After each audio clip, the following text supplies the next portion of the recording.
Les lectures de ce jour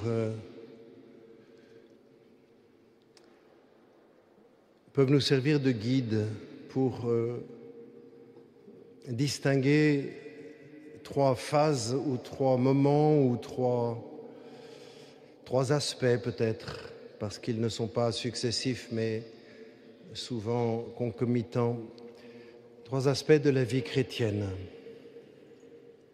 Celui de la conversion, celui de l'édification et celui de la fécondité.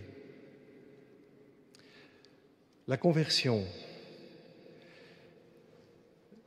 c'est ce qu'aborde l'évangile de Jean, où Jésus vient purifier le temple. Ce n'est pas un coup de colère soudain de Jésus, c'est une action parfaitement programmée, décidée, paisiblement. On nous dit qu'il se fait un fouet avec des cordes. Il prend le temps de fabriquer son fouet tranquillement avant de passer à l'action. Et puis, il va chasser du temple les vendeurs ainsi que les brebis, les bœufs, etc. Il faut bien comprendre la topographie des lieux. Quand on parle là de temple, on parle de tout l'ensemble de l'espace sacré qui est une immense plateforme entourée de colonnades. On y rentre par le sud et on arrive sur un grand parvis. Il y a au sud de ce grand parvis la basilique où doivent se tenir les changeurs de monnaie, les vendeurs de bœufs, de brebis, parce que quand un juif vient à Jérusalem offrir un sacrifice, il n'est pas forcément parti de chez lui. Imaginez les apôtres qui viennent offrir un sacrifice en partant de Capharnaüm, ils ne partent pas avec leur taureau, ils vont pouvoir l'acheter sur place. Donc il est nécessaire qu'on puisse acheter de quoi offrir le sacrifice sur place. Mais il ne reste pas ces vendeurs dans la basilique, ils envahissent le parvis. Or ce parvis, c'est le parvis des païens. Et au milieu de ce très grand parvis, il y a l'espace réservé aux fils d'Israël. Et dans cet espace, il y a une seconde enceinte. Et à l'intérieur de cette seconde enceinte, il y a le sanctuaire, qui est finalement un petit bâtiment. Et c'est là qu'il y a le chandelier qui brûle devant maintenant, à l'époque de Jésus, plus rien. Du temps de Salomon, il y avait dans le Saint des Saints l'Arche d'Alliance qui contenait les tables de la loi et une mesure de la manne du désert et le rameau d'Aaron. Et donc, Jésus fait place nette du parvis des païens, comme un signe prophétique que les païens sont appelés à entrer dans l'alliance de Dieu avec son peuple. Ce n'est pas un coup de colère, c'est un acte prophétique que pose Jésus, qui vient remettre les choses en l'état. C'est Jésus qui en a l'initiative. Et si nous pensons à notre propre conversion, ce que nous voyons être accompli par Jésus dans le temple de Jérusalem, c'est cela qu'il veut aussi accomplir dans nos propres vies. Ce ne sont pas les marchands qui tout à coup se disent « Tiens, nous avons pris trop de place, on va ranger nos tables ». C'est Jésus qui le fait. De même pour notre conversion, elle n'est pas d'abord le résultat de nos efforts, mais d'abord le travail du Seigneur. Et qui nous semble à certains moments aussi violent ce travail que nous apparaît violent ce que fait Jésus avec les vendeurs du temple. Parce que notre conversion nécessite que nous renoncions à un certain nombre de choses, un certain nombre d'attitudes, à un certain nombre d'aspects de notre vie pour pouvoir nous ouvrir à la grâce de Dieu, pour pouvoir nous laisser transformer par la grâce de Dieu. Et les auteurs spirituels sont nombreux à voir, à travers les événements de notre existence, tous les événements de notre existence, la manière dont le Seigneur travaille dans nos vies pour notre conversion. On pourrait dire que tout ce qui nous arrive par la grâce de Dieu nous est donné pour notre conversion. Nous pouvons, de tout ce qui nous arrive, laisser le Seigneur en tirer du fruit pour notre conversion. Encore faut-il que nous consentions à voir à travers ces événements l'action du Seigneur. L'Évangile nous apprend à voir dans cette action de Jésus au temple l'action de Dieu. Mais les apôtres ne comprennent pas sur le moment. C'est à la résurrection qu'ils comprendront ce qui s'est passé là.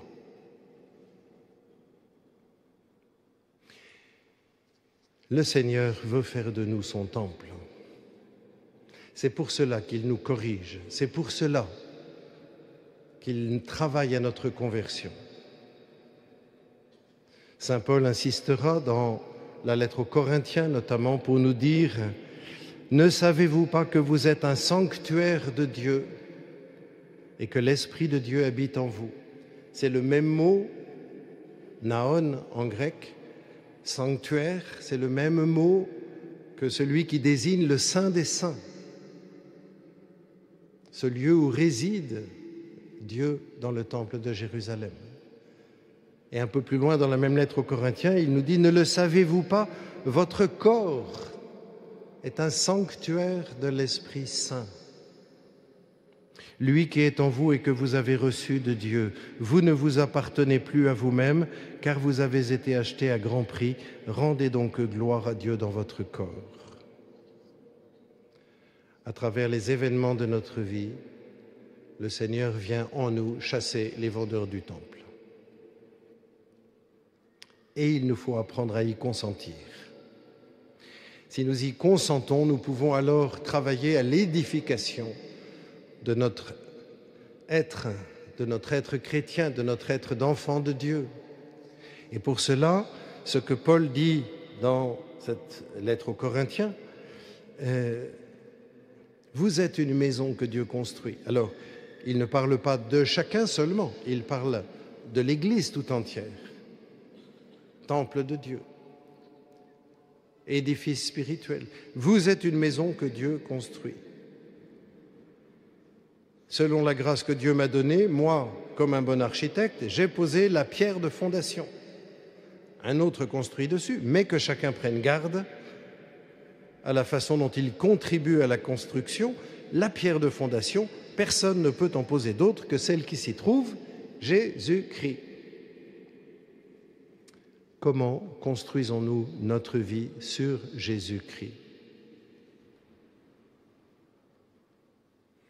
Vous savez que, à plusieurs reprises, Thérèse a cette expression « Aimer Jésus et le faire aimer ». Voilà mon plus grand désir, aimer Jésus et le faire aimer. Et ce désir qui habite le cœur de Thérèse doit habiter le nôtre aussi. Le cœur de la vie chrétienne, c'est notre relation à Jésus. Il n'y a qu'un seul sauveur, Jésus le Christ. Nos efforts ne nous sauveront pas.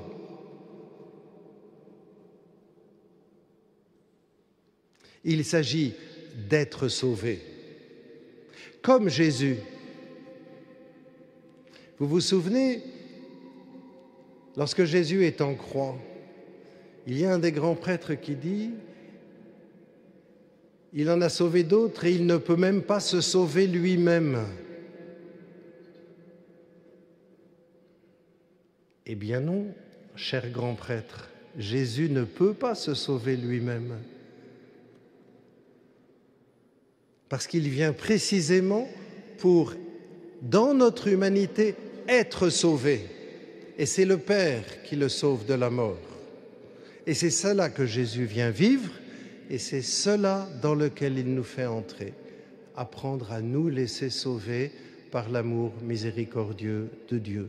Et pour apprendre à nous laisser sauver, il nous faut mettre Jésus au centre, car c'est lui qui est à la fois, on pourrait dire, le premier des sauvés et le sauveur, parce qu'il s'est laissé sauver. Comment construisons-nous notre vie sur Jésus? Comment tout au long de notre journée cherchons-nous à vivre un dialogue avec Jésus? Comment lui demandons-nous conseil concrètement dans le courant de notre existence? Comment est-il notre premier, notre véritable ami, comme l'appelle Thérèse dans un passage des manuscrits? Conversion, édification, enfin fécondité. Nous avons cette grande vision d'Ézéchiel, de l'eau qui coule du côté droit du temple et qui va couler jusqu'à atteindre la mer Morte et assainir les eaux de la mer Morte. Cette eau qui coule du côté droit du temple ne peut pas ne pas nous évoquer l'eau et le sang qui coulent du côté droit du Seigneur Jésus sur la croix. Cette eau vive dont Jésus parlera dans ce même évangile de Saint Jean, lorsque, à la fête de la dédicace du temple, il se tiendra debout dans le temple et qu'il s'écriera « Si quelqu'un a soif, qu'il vienne à moi et qu'il boive, celui qui croit en moi. Comme dit l'Écriture, de son cœur couleront des fleuves d'eau vive. » En disant cela, il parlait de l'Esprit Saint qu'allaient recevoir ceux qui croiraient en lui. L'Esprit Saint qui coule du côté de Jésus et qui donne la vie partout où la mort a fait son œuvre. Je relis la même parole de Jésus en mettant la ponctuation autrement. Écoutez bien. Jésus, debout, s'écria « Si quelqu'un a soif, qu'il vienne à moi et qu'il boive. Celui qui croit en moi, comme dit l'Écriture, de son cœur couleront des fleuves d'eau vive. » Je n'ai pas changé l'ordre des mots. J'ai mis la ponctuation autrement. Et si vous avez bien écouté, vous avez entendu que maintenant l'eau vive coule du cœur du croyant.